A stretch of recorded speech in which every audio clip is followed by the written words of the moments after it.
আমাদের চারপাশে এইরূপ কিছু মানুষকে আমরা প্রতিনিয়ত দেখতে পাই যারা ঈশ্বরের আশীর্বাদ পুষ্ট, বা বলা ভালো সেই অর্থে কোনোরূপ পরিশ্রম করে না, না তো ভালো চাকরি করে, না ভালো ব্যবসা করে, কিন্তু তাদের আর্থিক কোনো রকম অসুবিধা নেই।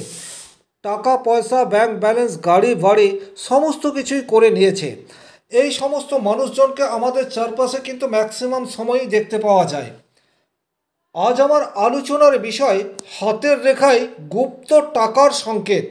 অর্থাৎ সাধারণ মানুষজন জানতে পারছে না যে জাতক কোথা থেকে কিভাবে উপার্জন করছে, কিন্তু জাতকের কোথাও কোনোরূপ অর্থের প্রবলেম সেটি নেই। তাহলে হাতের মধ্যে কোথায় কী ধরনের সংকেত তৈরি হলে অবশ্যম্ভাবী বলা যায় যে এটি গুপ্ত টাকার সংকেত বা গুপ্ত অর্থ সংকেত। হাতের মধ্যে এক এক করে আমরা সেই সংকেতগুলি নিয়ে আলোচনা করব। আপনি আপনার হাতের সাথে মিলিয়ে দেখে নেবেন। চলে আসছি মূল আলোচনায়।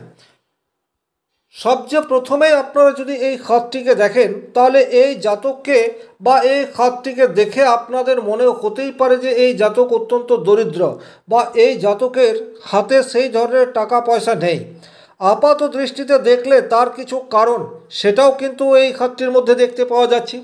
যেমন সাধারণত আঙ্গুলের মধ্যে যদি গ্যাপ তৈরি হয়ে যায়, সেটি কিন্তু আর্থিক দিক দিয়ে দুর্বলতা এই বিষয়টিকে ইন্ডিকেট করে। তাহলে এখানে প্রমিনেন্টলি আঙ্গুলের মধ্যে দেখুন গ্যাপ এটি দেখতে পাওয়া যাচ্ছে।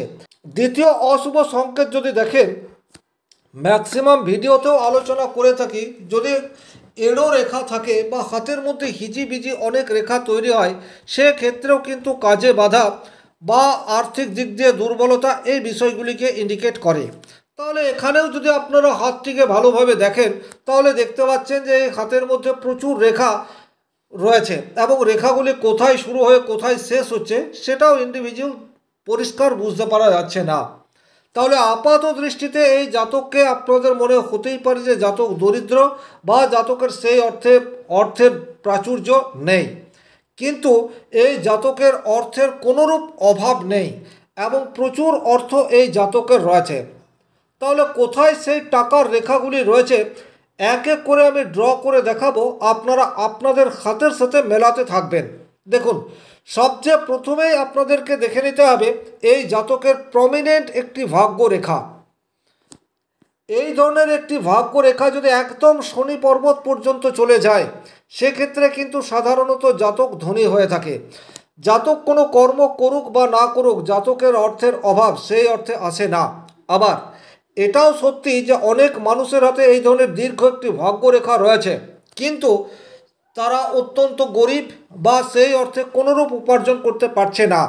তাহলে এই জাতকের এইরূপ একটি ভাগ্যরেখা জাতককে প্রচুর অর্থ দিয়েছে। কেন দিয়েছে?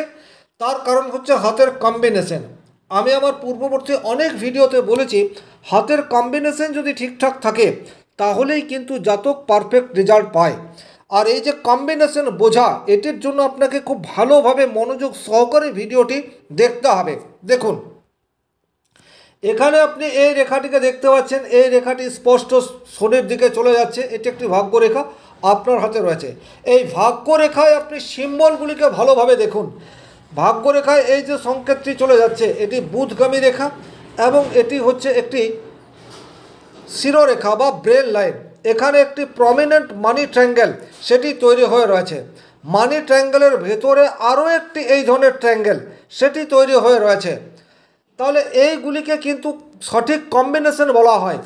আর আপনি কোনো একটি রেখা বা কোনো একটি সংকেত তখনই 100% রেজাল্ট পাবেন যখন এটি পারফেক্টলি তৈরি হয়ে যাবে। তাহলে এখানে ভাগ্যরেখার দুপাশে আপনি যদি দেখেন, তাহলে এই ধরনের চতুর্ভুজ সেটিও কিন্তু আপনি দেখতে পাচ্ছেন। প্রমিনেন্ট এখানটায় একটি এই ধরনের স্কোয়ার শেপ সেটি তৈরি হয়ে রয়েছে।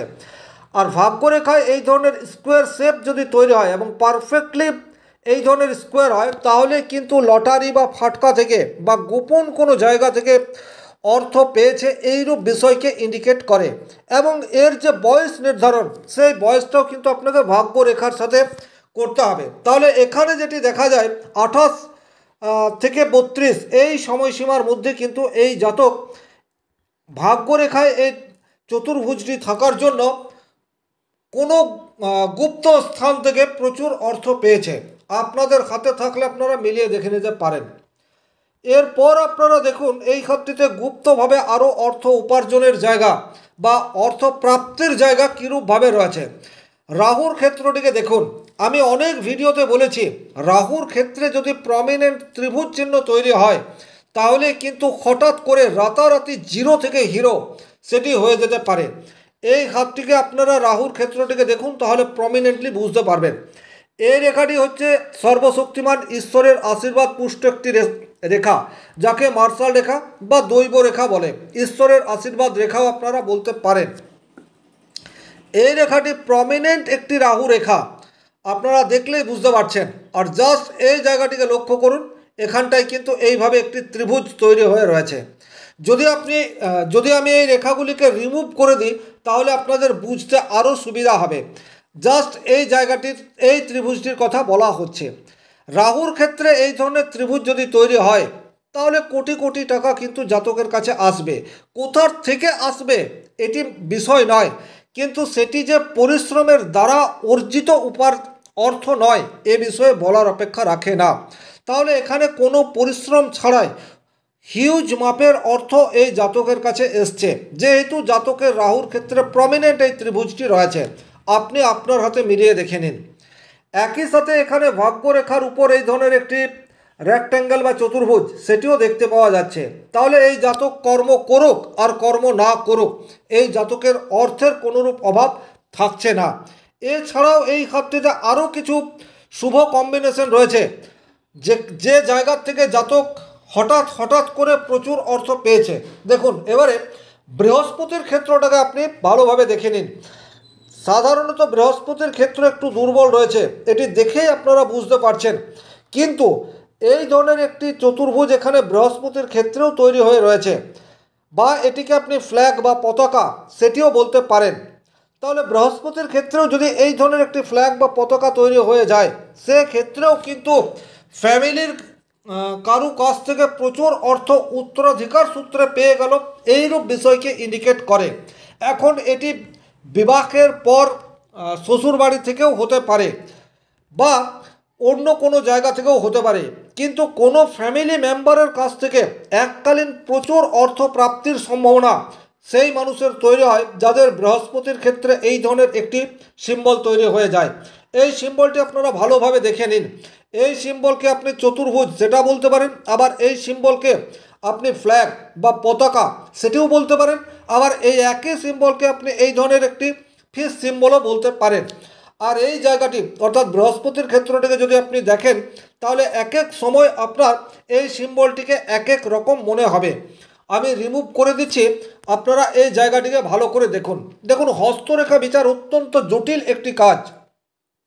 আপনাকে খুঁটিয়ে প্রত্যেকটি রেখা প্রত্যেকটি জায়গা ধরে ধরে দেখতে হবে, সেক্ষেত্রেই কিন্তু আপনি বুঝতে পারবেন। তাহলে এই জায়গাটি দেখলেই কিন্তু আপনারা বুঝতে পারছেন যে এখানে প্রমিনেন্টলি এই ধরনের একটি ফ্ল্যাগ সিম্বল তৈরি হয়ে রয়েছে, এবং উল্টো দিক থেকে দেখলে এটি একটি মৎস্য চিহ্ন বা ফিশ সিম্বলও বা ফিশ সিম্বলের আকৃতি সেটাও নিয়েছে। তাহলে এটা ফ্যামিলির সাপোর্ট বা ফ্যামিলির কোনো মানুষের কাছ থেকে প্রচুর অর্থ প্রাপ্তির চিহ্ন হিসেবে একে আমরা বলতে পারি। এবারে এই খাতটিতে দেখুন আরও কিছু সিম্বল রয়েছে, তার মধ্যে মানুষটির জীবনে যে অর্থের কোনোরূপ অভাব থাকবে না, জীবনকে এনজয় করতে পারবে, তার সিম্বল স্বরূপ আপনার শুক্রের ক্ষেত্রটিকে দেখতে পারেন। এখানে রাহুর ক্ষেত্র যথেষ্ট গর্তযুক্ত, সংসার জীবনের সমস্যা সেটি থাকতে পারে। ফ্যামিলিতে প্রচুর অর্থের প্রাচুর্য থাকলেই যে সুখ থাকবে তা নয়, সেটা একটা অন্য বিষয়। কিন্তু রাহুর ক্ষেত্রে এখানে নিচস্থ রাহুর ক্ষেত্র নেগেটিভ, আর্থিক দিক দিয়ে নয়, ফ্যামিলি ম্যাটারের জন্য, তাহলে সেখানটায় প্রবলেম রয়েছে। কিন্তু শুক্রের ক্ষেত্র যখন এতটা দীর্ঘ থাকছে, শুক্রের ক্ষেত্রে যখন কোনো নেগেটিভ সিম্বল আপনি লক্ষ্য করতে পারছেন না, তখন কিন্তু জীবনকে এনজয় বা উপভোগ করতে পারবে। আর জীবনকে এনজয় বা উপভোগ করতে হলে মানি প্রয়োজন হয়। যাদের হাতের শুক্রের ক্ষেত্র বড় এবং শুক্রের ক্ষেত্রে এই ধরনের লম্বা লম্বা রেখা রয়েছে, তারা কিন্তু জীবনের কোনো না কোনো পর্যায়ে প্রচুর অর্থ এটা পায়, ভালো গাড়ি বাড়ি ব্যাংক ব্যালেন্স এই সমস্ত কিছুই করে ফেলতে পারে। তাহলে এই জাতকের হাতে কিন্তু আমরা বেশ কিছু টাকার গুপ্ত সংকেত সেটি পেলাম। তার ফলে কিন্তু অবশ্যম্ভাবী বলা যায় এই জাতক কোনো পরিশ্রম না করে কোটি কোটি টাকার মালিক। এবং এই হাতটিকে যদি আপনারা ভালোভাবে দেখেন, হাতের বিভিন্ন জায়গায় আপনারা ত্রিভুজ বা চতুর্ভুজ এই বিষয়গুলি দেখতে পাবেন। এই জায়গাতেও যেমন এই ধরনের একটি ত্রিভুজ চিহ্ন তৈরি হয়ে রয়েছে। তাছাড়া রবির ক্ষেত্রেও এই ধরনের একটি প্রমিনেন্ট ফিশ সিম্বলের ন্যায় তৈরি হয়ে রয়েছে। তাহলে এগুলি কিন্তু অত্যন্ত শুভ সংকেত। তবে আপনাকে দেখতে হবে সেটি পারফেক্ট তৈরি হয়ে রয়েছে কি না। এবং দ্বিতীয়ত, আপনি যখনই অর্থের বিচার করবেন তখন আপনার শুক্রের ক্ষেত্রটিকে সবচেয়ে প্রথমে প্রায়োরিটি দেবেন। করতলের কোন জায়গাতে সিম্বলটি তৈরি হয়ে রয়েছে এটি বলবে আপনি কোন জায়গা থেকে অর্থ পাবেন। এবং আরও যখন আপনি গভীরভাবে দেখবেন তখন কোন বয়সে আপনার আর্থিক লাভ বা গুপ্ত অর্থ আপনার কাছে আসতে পারে সেটি বুঝবেন। কিন্তু একটা কথা 100%, সেটা হচ্ছে শুক্রের ক্ষেত্র আপনার দুর্বল থাকবে না, বা শুক্রের ক্ষেত্র যদি দুর্বল থাকে তাহলে যে শুভ সংকেতগুলি এই খাতটিতে রয়েছে এই শুভ সংকেতের কোনোরূপ পজিটিভ রেজাল্ট পাওয়া যাবে না। তাহলে এই ছিল এই খাতটির মূল আলোচ্য বিষয়। ভিডিওটি ভালো লাগলে লাইক করবেন, কোথাও কোনো প্রশ্ন বা সংশয় থাকলে কমেন্ট বক্সে লিখে জানাবেন। আর চ্যানেলে নতুন হয়ে থাকলে চ্যানেলটাকে সাবস্ক্রাইব করে পাশে থাকা অল নোটিফিকেশন বেল আইকনটি প্রেস করে দিন। আজকের মতো বিদায় নিচ্ছি। ভালো থাকুন, সুস্থ থাকুন, ধন্যবাদ।